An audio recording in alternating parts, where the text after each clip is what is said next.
I used to wear a gray uniform that smelled like bleach by sunrise and rain by midnight. 12 years of keys at my belt, a radio on my shoulder, Red Wing boots that knew every loose grate in our catwalks by heart.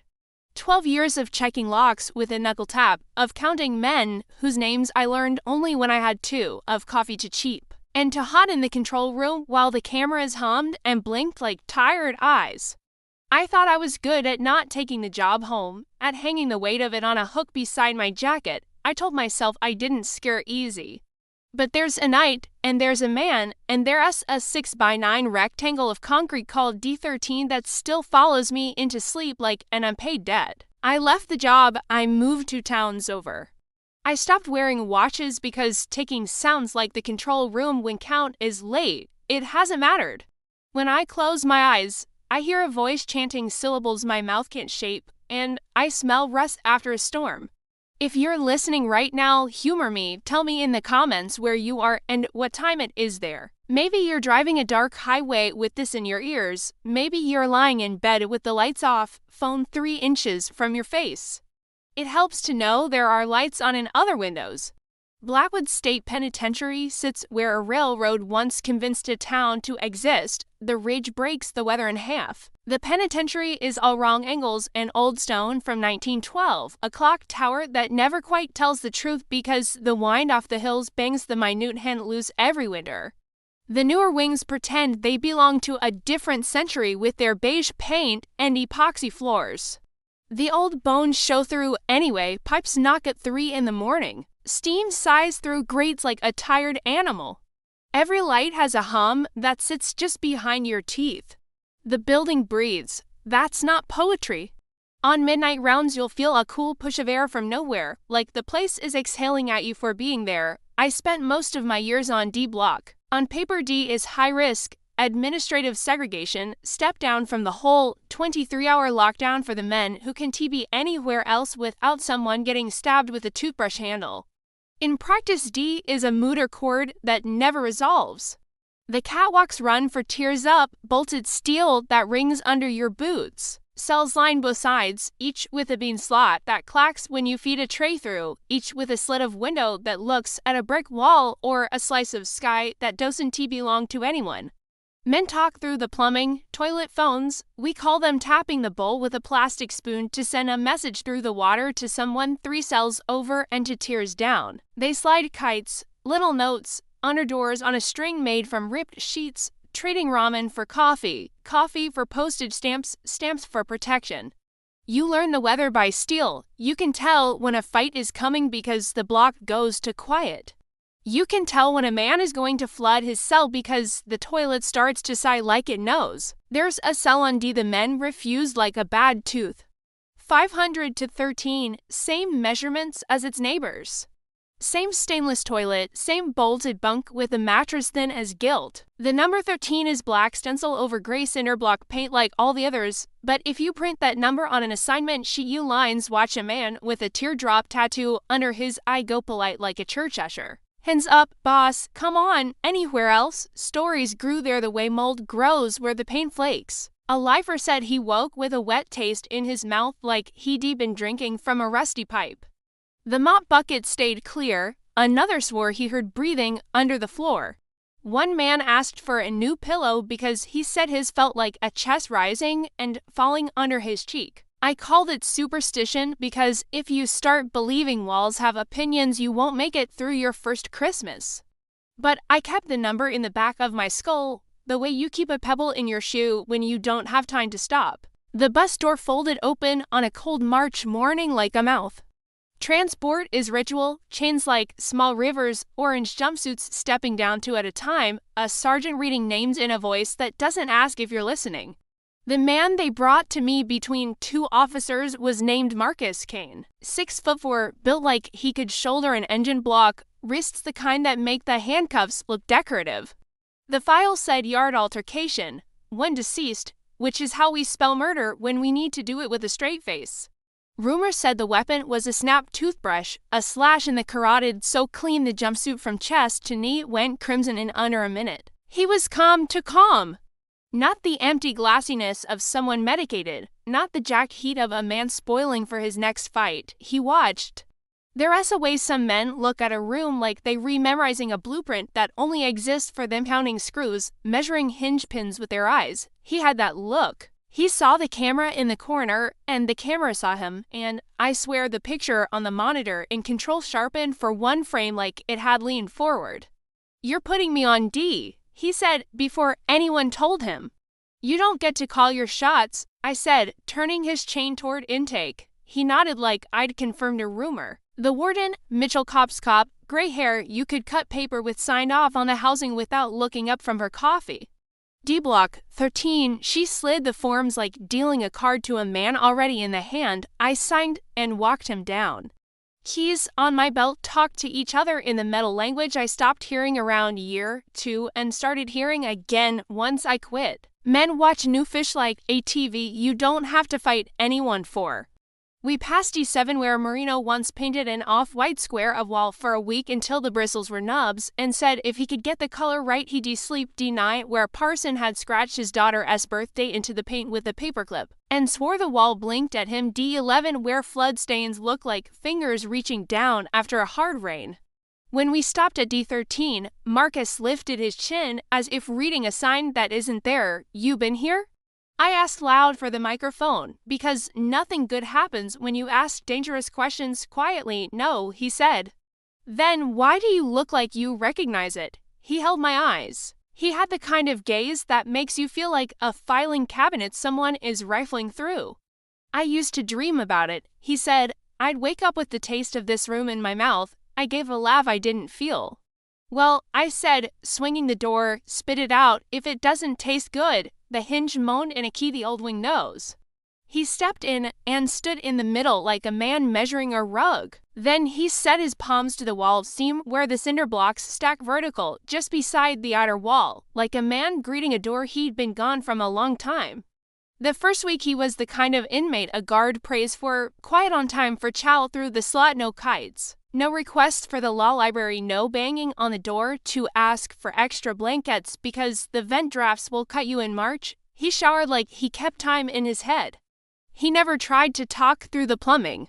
The only note I made in my book that wasn't a box check was the time. Every night 3:15 palms on the wall seam. Eyes lifted to the place where the ceiling meets the outer block, breath held as if he were listening for a faraway train. The light above his door hummed in that minute a half tone lower, and if you think I am making that up you've never worked nights in a building that old. The cameras began to stutter. D13's feed froze for a second, jumped ahead like a skipped heartbeat, then behaved. Maintenance swapped the unit, then the cable, then the entire run back to the junction panel, the free shrug and stayed. We set manual rounds every 30 minutes on top of the electronic checks to man teams, one walking the tiers while the other shadowed below, the way you do on nights when your tools forget to do their job. My maglite had a warm spot in the handle where my hand lives. The catwalk grades have a specific whine when you step just so. I still hear it on grocery store freezer aisles when the fan kicks. Night 9 is when I heard the syllables. I was on tier 2, leak somewhere that gave the air that wet paper smell when a voice rose from below in a tone that doesn't live in English. You get good at sorting sound, snore versus sob, cough versus threat, but this fell through the sorters like sand. It wasn't chanting. Chanting has a rhythm you can step to. This sounded like consonants put in a vice, vowels filed thin. I leaned over the rail. Marcus lay flat on the bunk, hands at his sides, eyes open and fixed on the seam where the ceiling meets the outer wall. His lips moved, and what came out was, I'll tell you what it wasn't. It wasn't Spanish or French or the smattering of Cherokee you pick up on the ridge. It wasn't Latin. I sat through enough mass to know Latin's lift. This walked downstairs with a limp. My teeth hurt like I'd been biting foil. "Kane," I called into the bean slot. "You with me?" He didn't blink. 502-8, where a man called their counts in whispers, pressed his face to the bars and hissed, "Boss, make him stop."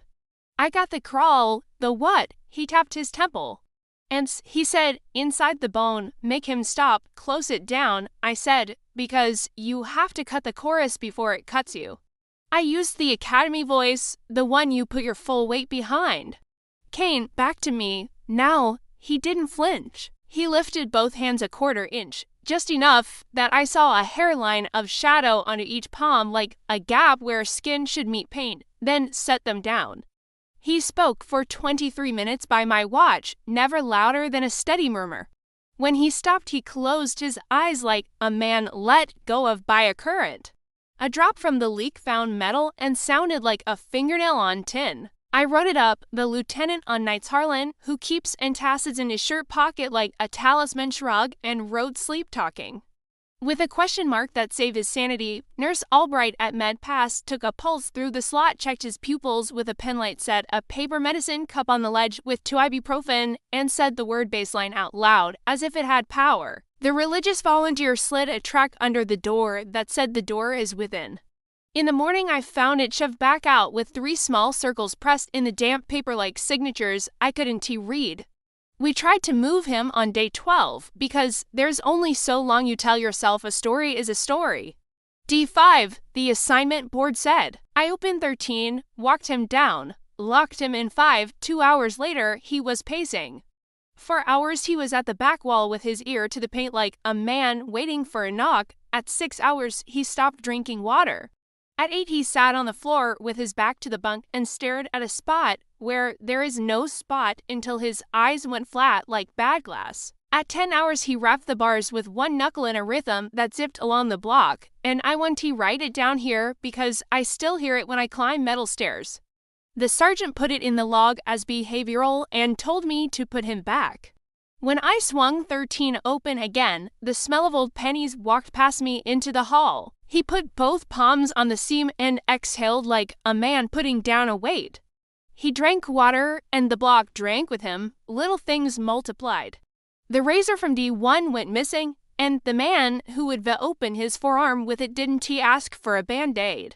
The toilet on D6 burped air like someone sighing through a snorkel. The cleaning cart rolled 2 inches by itself and left a black scuff on the epoxy you can still see if you go there with a good eye and a bad memory.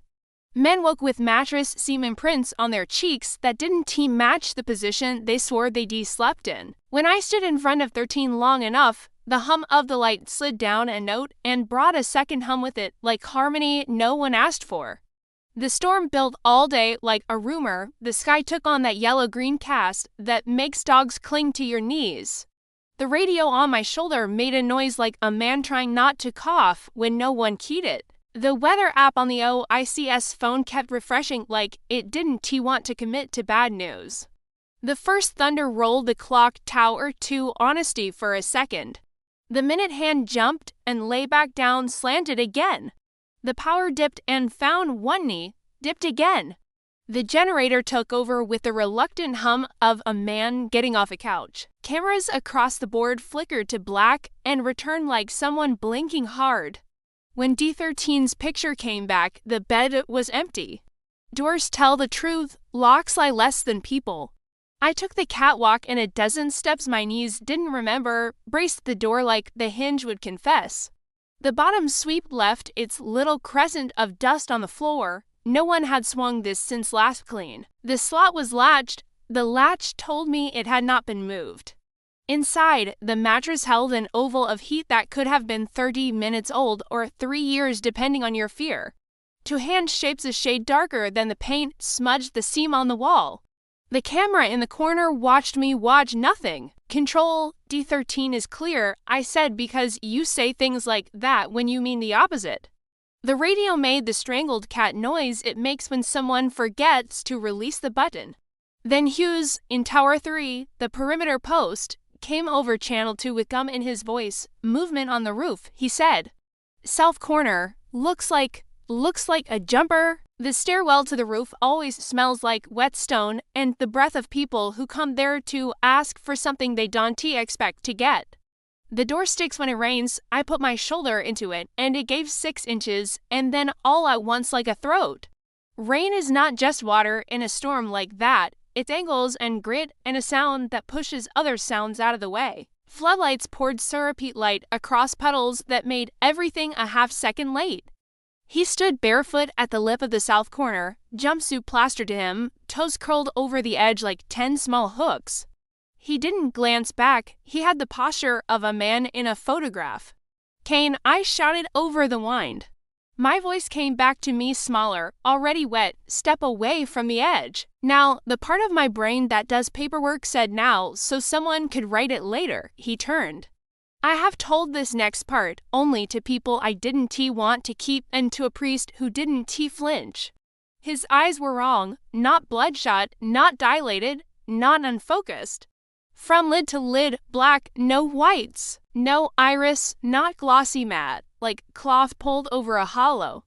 The floodlight did not find a reflection, they looked like holes in a world. The rain had a taste metallic, like keys, back from the edge, I said. I was closer than I should have been because I don't like to remember distance complicity in the bad parts of my life. The roof shifted under me like a tray in a waiter's hands. He smiled. It wasn't triumph. It wasn't the grin of someone about to punish you for being there, it was relief. He moved his lips, and the wind took the shape of the words and folded it into itself, so I got only the bones, an S, a T, something like a K. He lifted his hands the smallest amount, like a man testing a rope. "Don't," I said, and whatever voice I had that belonged to policy and procedure died on the word. He leaned back, he didn't jump, he tipped like the world had been tilted, and he obeyed. In every fall there's a frame where the falling thing is all picture, no motion. He was an icon in that blink arms out a whisper, head canted toward the clouds, black eyes unblinking. Then gravity did its marriage thing and took him. We ran, ladders shouted under boots, yard lights strobed every drop into a silver wire. There should have been the sound you never forget, a watermelon from a balcony thud that writes itself on your bones. There should have been a shape where the earth said no more. There was nothing. Procedure is a raft. We grabbed it. Sweep the yard.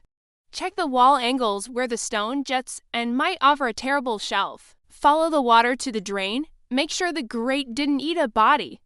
The grate was pressed with gum and hair and to cigarette butts like parentheses. No blood. The dogs came because someone called and because dogs always come. They put the rain in their clever heads and gave it back as confusion. One sat and looked at me like I was the person who needed to be accounted for. The warden called the lockdown. The siren rose in its broken climb. I've never heard it hit the top note. Doors thunked, bars vibrated, men took the positions their bodies had learned. We counted again. The numbers were correct and meant less than they ever had. Hughes came down chewing gum not at all, cap in hands like an apology. "You saw him," he said. "It wasn't a question. If you make it a question, a part of you dies trying to answer it. Internal Affairs wears suits that embarrass cinder block." They brought phones they kept face down and spiral notepads like the truth is old-fashioned. They asked me the same 5 questions in 20 outfits. Had I been drinking? No. On medication? No. Any connection to the inmate beyond professional? No. Did I feel stress leading up to the incident? The job is stress. That's the job. Did I believe what I saw? Define believe. They rolled camera footage backward and forward until the pixels looked like beads on a string. D13's feed hiccuped just before 3:15 every night that week and once paused long enough that the freeze became a face if you wanted it to.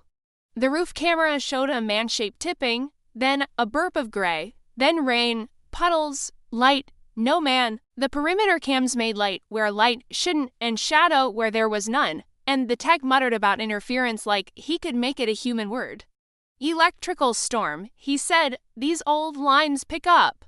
Whatever is the word we use when a lie doesn't fit. They bricked D13 a week later. Maintenance Ralph with hands like hammers. Pee-wee, who got the nickname as a joke and kept it like a badge arrived with cinder blocks and a business you only see in men asked to do something and told never to speak of it. The first trowel stroke sounded like a syllable. After the third, the echo in the block changed, only by a teaspoonful, but enough that the veterans stopped joking. The face of the doorway closed like a scab. Paperwork said the cell was decommissioned for plumbing. The plumbing laughed in the pipes at 3:15. You want aftermath. Aftermath is paperwork with verbs it doesn't deserve. The Prescott escaped during severe weather and no evidence of staff involvement. They printed mysterious because that sells. A deputy from the state used the phrase act of God in a briefing room and looked like he wanted to reel it back one word at a time. Mitchell pulled me into her office with the blinds half open, rain tattooing the glass. Do you want time?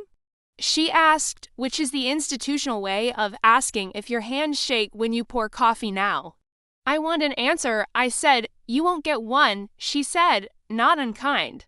Do you want time? I took a day. At home I cleaned my kitchen like it had wronged me. I just scaled my coffee maker. I scrubbed a grout with a toothbrush like I could clean corners out of my head. I slept 20 minutes, woke with the storm in my mouth, and wrote 3 sounds on a receipt stack, call nari like a child trying to spell thunder.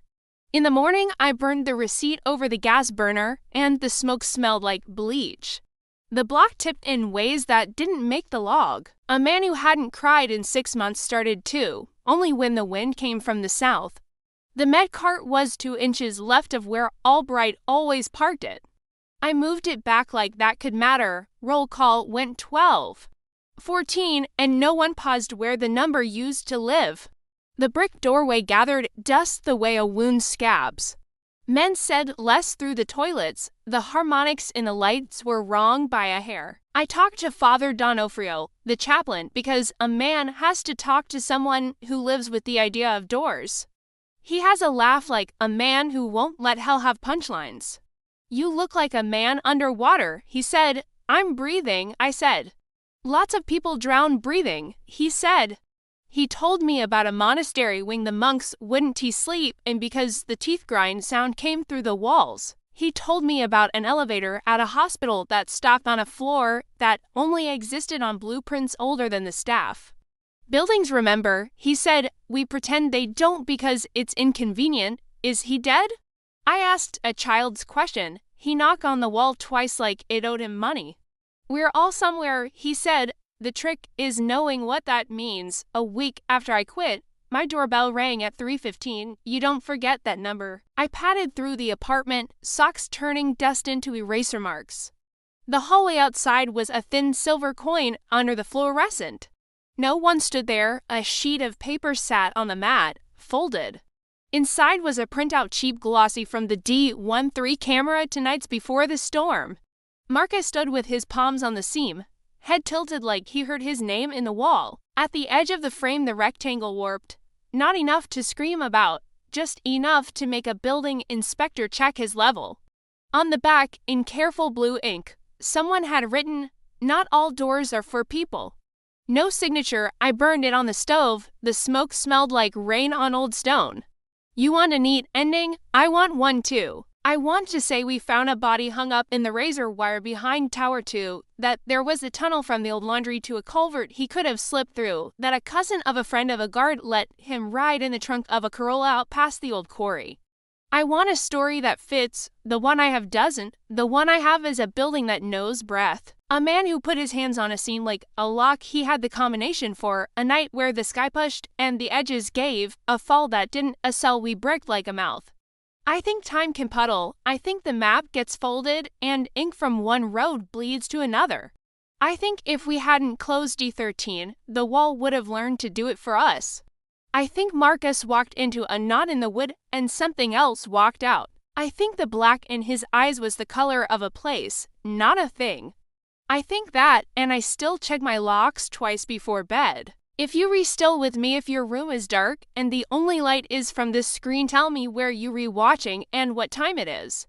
If you make it to the middle of the night, drop a still here in the comments so I know I am not the only one who can sleep. And if you think you know what he said on that roof, the word the storm kept for itself, write it down right now before your walls remember they were once part of a building that never stopped breathing. I go for drives now sometimes, up on the ridge where you can see Blackwood sit in its cup of hills like a patient thing. The clock still tells the wrong time. The siren still climbs and breaks if the wind is right. You lines hear steel on steel and a hum the old wing made when the fluorescence came on. I park at the turnout by the old warden's house, kill the engine, and count windows. 12, 14. I hold the gap in my mind until it feels like a tooth I can keep my tongue away from. I tell myself I won't look long. I always look long. In good weather, the windows are gray. In bad, they shine puddle light.